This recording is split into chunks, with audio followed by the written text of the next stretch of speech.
The Not Fake News Update, Sunday, 12th April 2020.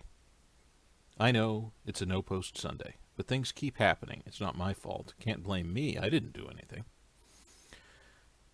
Diamond Joe Biden sailed through the Alaska primary with a narrow victory in votes, but a massive delegate score.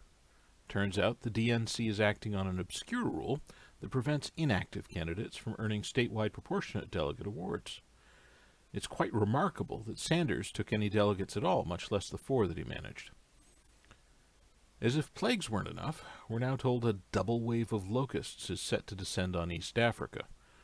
Not one, but 2 generations are preparing at the same time. One's been driving forward since the end of February, and the other is just now starting to morph into their swarm mode.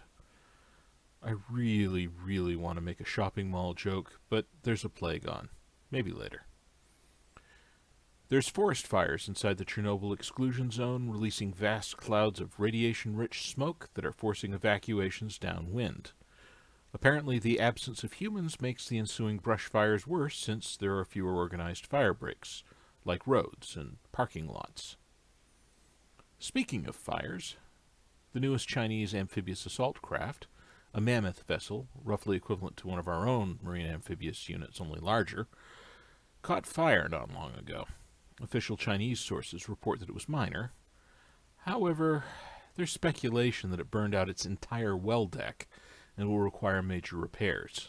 In any case, there's little doubt that it will be complete soon, at which point China will be capable of launching a major invasion pretty much anywhere it likes at only a couple of hours' notice. Nobody has yet asked China why they think they need these vessels. Nobody really has to. The Mafia is apparently on the rebound in locked-down Italy. Organized crime task forces warn that the criminals are distributing food parcels comprised of milk, flour, pasta, eggs, and so on to out-of-work families in poverty-stricken areas. No, I'm not kidding. One of the major armed groups fighting in the Libyan civil war has seized the capital's water supply, cutting it off in order to secure the release of imprisoned and detained family members within Tripoli. Personally, I'd have done it to make the capital surrender, but apparently the UN frowns on that sort of thing. Chad has ceased its cooperation with multinational forces operating against the Boko Haram insurgency, stating that it will no longer send soldiers outside its borders.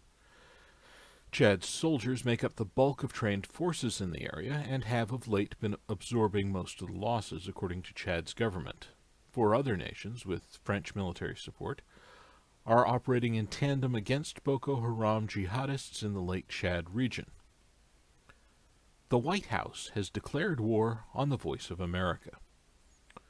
According to a piece from the 1600 Daily Official Digest Briefing, VOA news reports too often include propaganda prepared and released by people who aren't, in fact, American. VOA spokesman fired back that their charter specifically requires them to share everyone's propaganda equally. Full disclosure, they didn't actually use the word propaganda, but we all know what they mean. Finally, Epstein is still dead, but it's not actually morning yet.